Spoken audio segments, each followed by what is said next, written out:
Hello, fellow mathematicians. The aim of this video today is to look at possible values of exterior angles to triangles. To do that, we're going to look at the exterior angle inequality theorem. Okay? Now you might want to recall that your exterior angle is an angle that's outside when you extend one side of a triangle.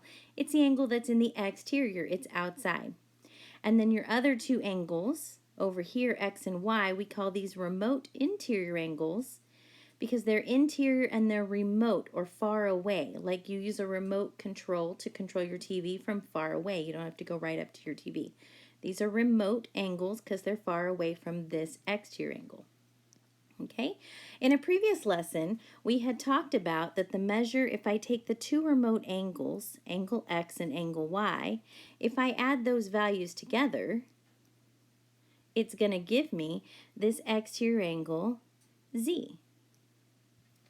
Okay, and if you were in my class, we probably did an activity where we actually tore these corners off, and we saw that you could glue them in and they fit perfectly in the exterior angle.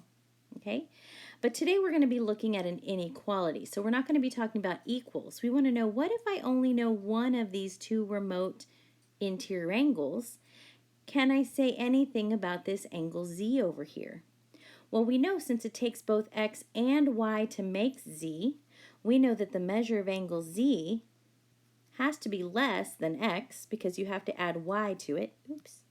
Has to be less than, let's make sure this looks like an angle, less than angle x. And the measure of angle z has to be less than the measure of angle y. And again, if we want to show exactly why that is because remember, since it takes both x and y to make z, that means z has to be x plus something. So z has to be bigger than x because we add to x to get to z. And then it also has to be bigger than y because it's y plus the x, right? So we have to add something to y to get z. So z has to be individually bigger than both the individual angle x and the individual angle y. Okay, let's look at how we can apply that to some example problems.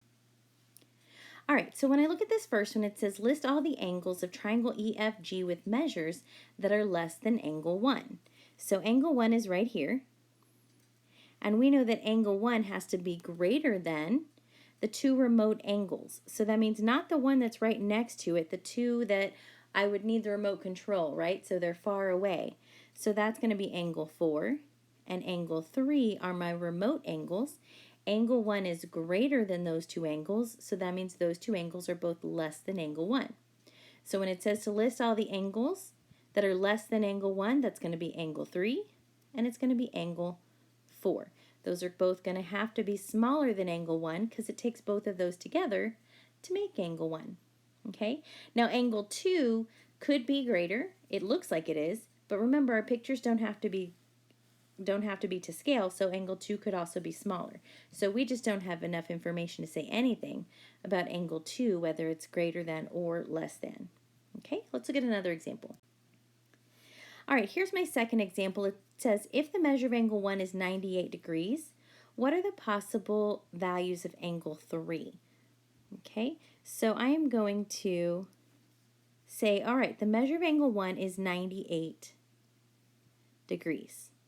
Now notice that angle looks acute, but we've just said that this angle 1 is definitely going to be greater than 90, so it's actually an obtuse angle, okay? And it wants to know, what do I know about the measure of angle 3? Okay, well I know since angle 1 is the exterior angle, I know that the measure of angle 1 has to be greater than the measure of angle 3, because angle 3 is a remote interior angle. Okay, angle 1 is 98 degrees, so I'm just going to use substitution and substitute angle 1 and say it's 98 degrees. So 98 degrees is greater than the measure of angle 3. So when it says what are the possible values of angle 3, sometimes we just leave it like this and we say 98 degrees has to be bigger than the measure of angle 3, Or we'll rewrite it so it kind of makes more sense because we want to say, what do we know about angle 3? We'll say the measure of angle 3 has to be, look at the way it's pointing. 98 is greater than 3, so angle 3 has to be less than 98 degrees. And then sometimes to take it just a step forward, we like to remind ourselves that an angle in a triangle, in order for it to even be in that triangle, it's good to remind yourself that, oops, I forgot to say that was angle 3, that angle 3 also has to be bigger than 0 degrees, because it has to actually be an angle, right? So angle 3 can be anything between 0 and 98 degrees. Angle 3 can be anything between 0 and 98 degrees. Okay, let's look at another example. All right, so here's the next one. It says if the measure of angle 4 is 48 degrees, so I'm going to mark that in my picture.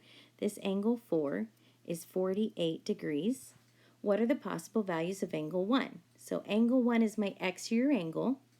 So the measure of angle 1 we know is greater than the remote interior angle. So it's greater than angle 4 and it's greater than angle 3.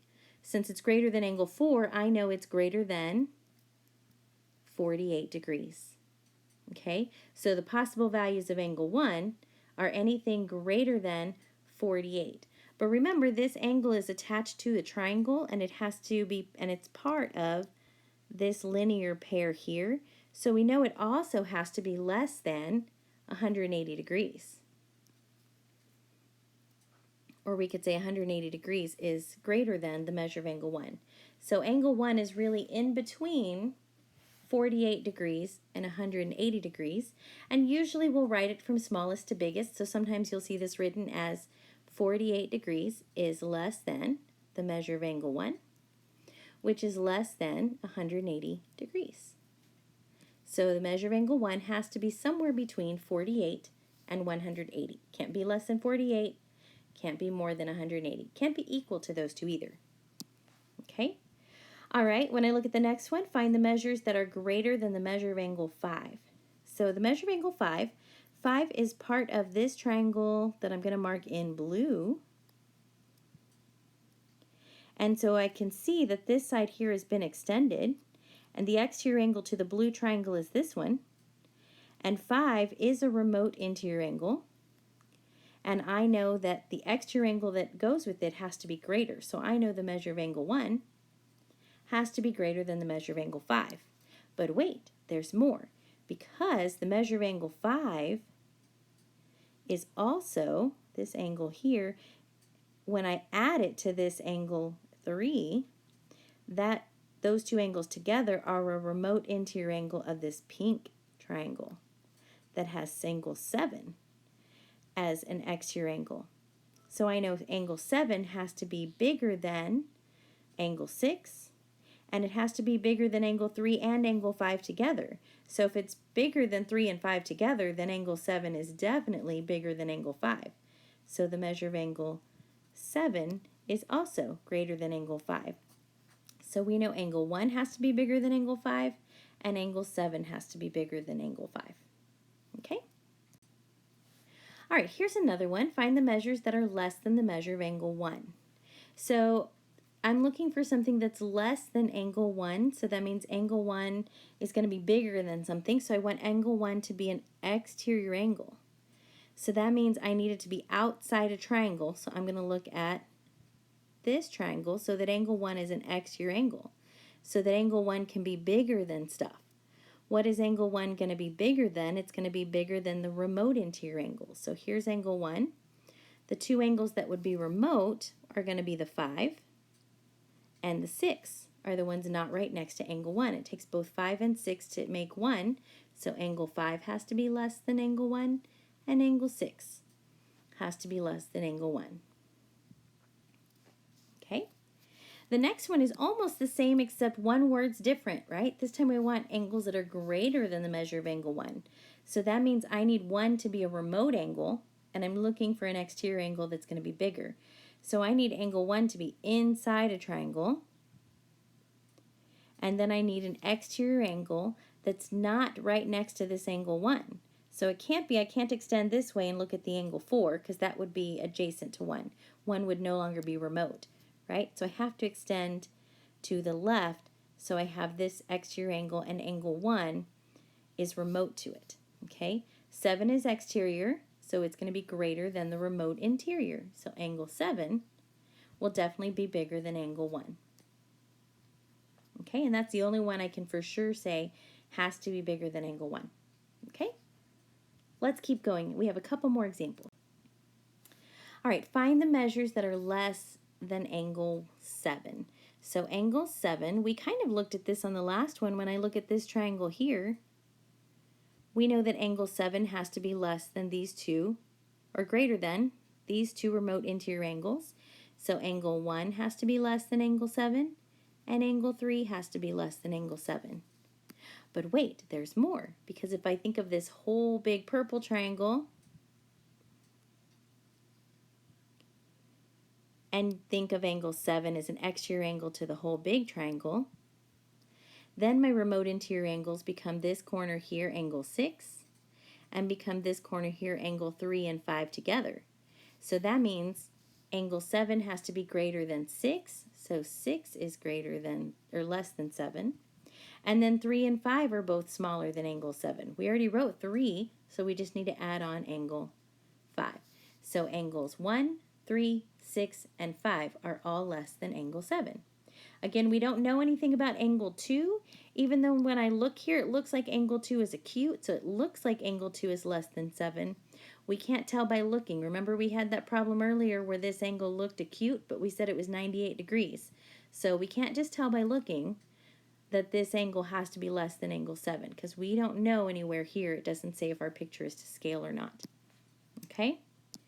All right, then I want measures that are greater than angle 2. So that means this time I want angle 2 to be a remote interior angle. So when I look at the triangle that angle 2 is in, and then if I keep looking at that angle 7, here's my problem. Angle 2 is not remote to angle 7. Right? They're adjacent, so it's like you walked right up to the TV. You didn't use the remote control. You're right up by it. So we want the remote interior angle, so not angle 7. I need to extend a different side, right? So I'm going to extend this side, which makes my exterior angle angle 4. The exterior angle is greater than the interior remote angle, so angle 4 is greater than angle 2. I don't know anything about any of those other angles because I don't know if my picture is to scale. So it's just angle 4. Okay? All right, so just as a review, remember we said that your exterior angle, Z, is always going to be greater than your remote interior angle, X, and Z is always going to be greater than your remote interior angle, Y, because it takes both X plus Y to make Z. Okay, so that's how you get your triangle inequality theorem, that your exterior angle has to be greater than each individual remote interior angle. Okay? All right, thanks for watching. I hope you learned something. Keep being a mathematician. Bye!